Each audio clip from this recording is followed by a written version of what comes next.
Hey everybody, welcome to tonight's pour. Now, as you saw on the title of the video that you clicked on to watch, we're doing the Scooby-Doo Mystery Machine again. Now, this is like the second or third time I've done this particular vehicle. A couple of them have been this size. The one of them I did was a bigger size. It was on a bigger canvas as well. They go fast, so I've had a little trouble finding the mystery machines. I kind of try to pick them up in the little flea markets or the stores if I can find them, because I don't want to pay a premium price for them online. Now, evidently, this one is a new set that just came out. As you can see on the back, there's 5 different cars. They're all for Warner Brothers, so they have the Looney Tunes characters on them. And I just now realized before I started that I'm like, why are they the Looney Tunes in this, in a Scooby-Doo van? But as you can see, they're all dressed up as the characters in Scooby-Doo. So it took me a minute, but I finally saw that. And it does have on the windshield, you can see that they put the thing where it's like they're in the vehicle itself. But we're still going to do this. So the previous ones I've done all had a white background with the 3 colors in it, which is what I'm going to use tonight, but I'm switching them up a little bit. So a bright aqua green, this is going to match the main color of the vehicle. And then we're going to have a lime green that's going to match the lime green on there. And then, of course, some orange to match the orange lettering and stuff. So, as you can see, we're doing Liquitex. This is a bright aqua green, Master's Touch orange, and a Master's Touch light olive green. And so those are the 3 colors that we're going to use. We are going to use some white, and that's Artist Loft white, which I've showed you many times. I've already got it mixed up in a tube, and it's just in the quart size. So what I've decided to go with today, instead of the white background and then those 3 colors, the light olive green, the orange, and the bright aqua green, is instead of a white background with those colors coming out the back, I'm going to do the bright aqua green as the background, kind of like how the majority of the vehicle is that color. So we're going to do that as the background, and then we're going to have the orange and green and some white coming out the back. So I've already got all the paints mixed, so we're just going to have to start painting. All right, as you can see, we've got the bright aqua green down. So that's pretty cool. There's a little spot right there. I don't know what that is. All right, and I've torched it to get the air bubbles out. So all we have to do is start.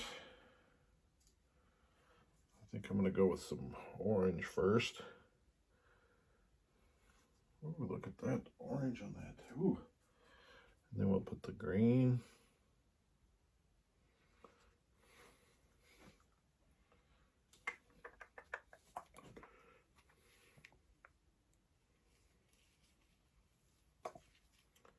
Some white in there. Just a little bit more aqua.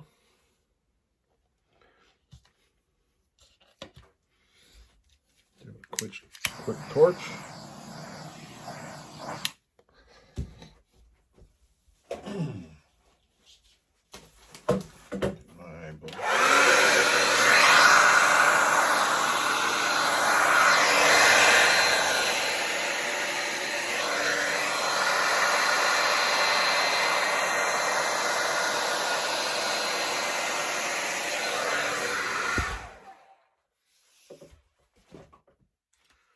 Give her a torch.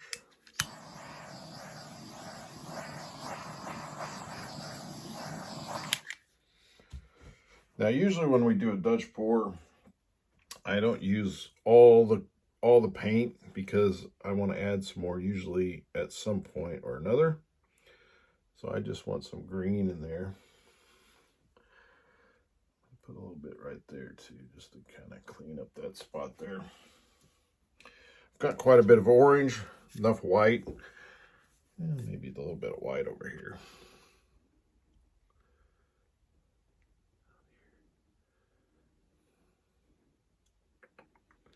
Back here.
So we'll have the mystery machine right there.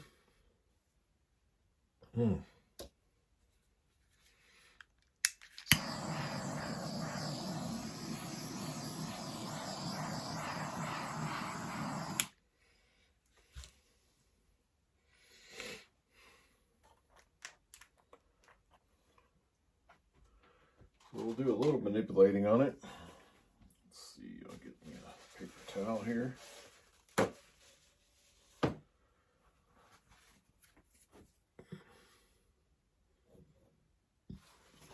I just want to move some of this around.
I don't think I'm going to do much more to that as I add another line in there.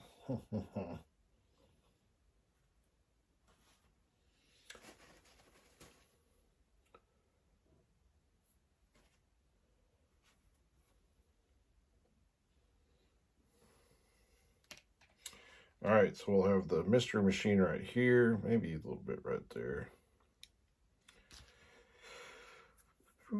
All righty.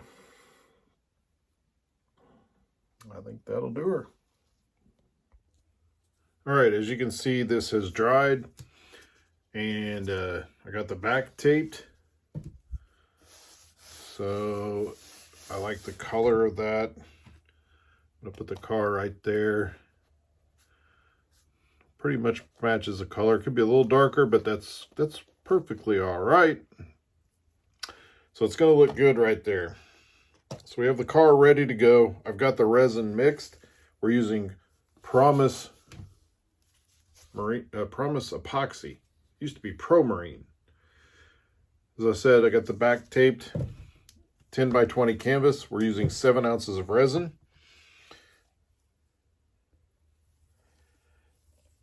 And here we go.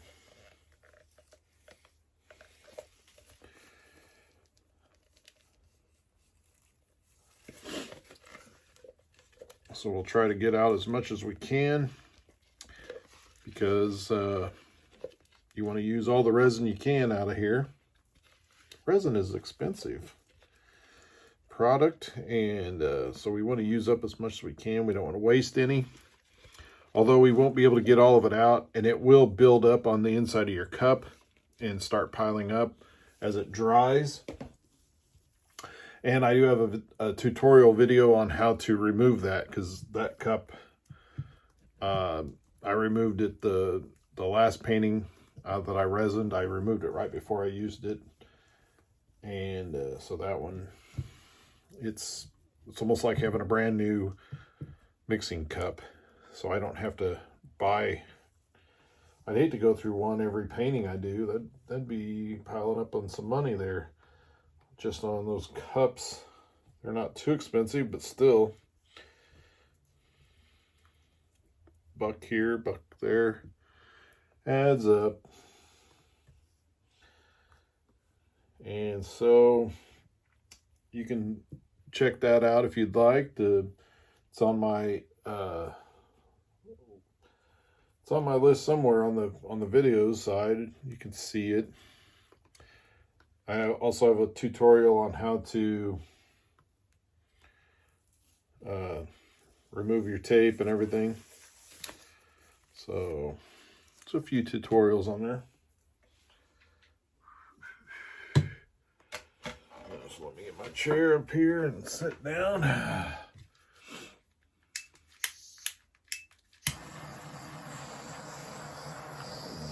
So we can get a good glare off of our light to see all the bubbles popping. We want all those bubbles popped.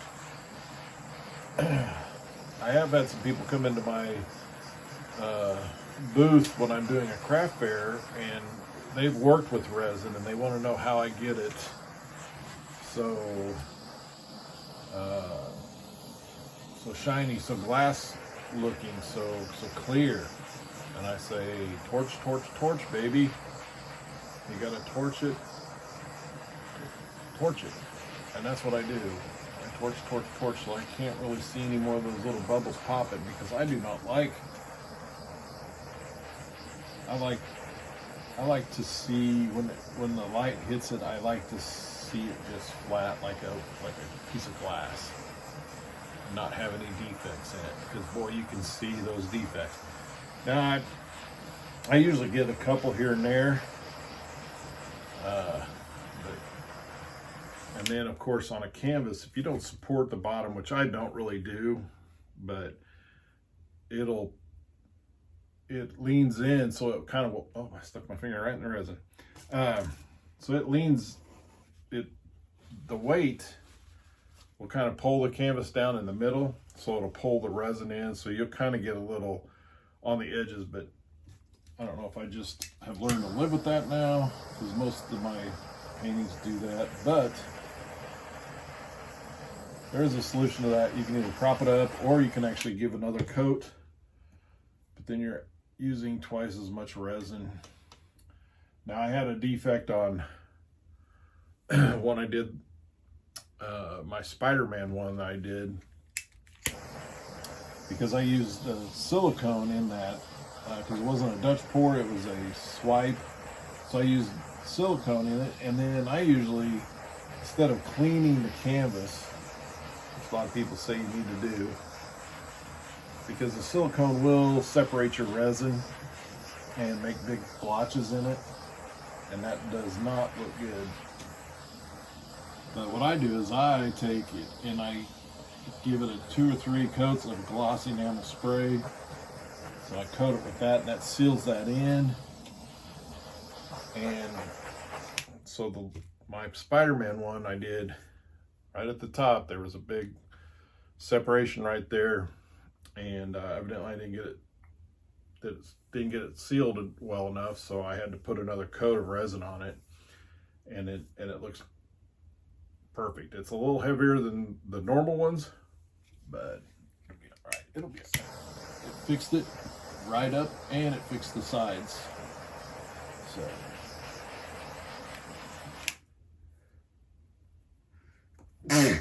excuse me.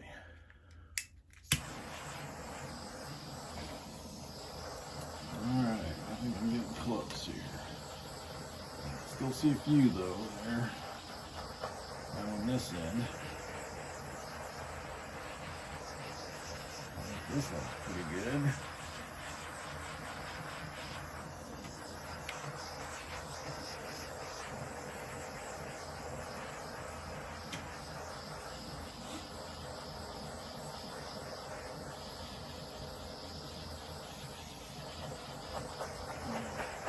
I haven't done a Scooby-Doo one in a while, but I don't have any left. I've done 2 or 3 of them. I can't remember if it's been 2 or 3. I know it's been at least 2. And they just sell so fast. All right, so we're gonna set the mystery machine right in here, right there. And there she is. All right, let me know what you think of this one. If you like it, hit the like button, leave a comment, and subscribe to the channel if you haven't subscribed yet. It doesn't cost you anything, and it does help me out a lot. I appreciate it. And as always, thanks for watching.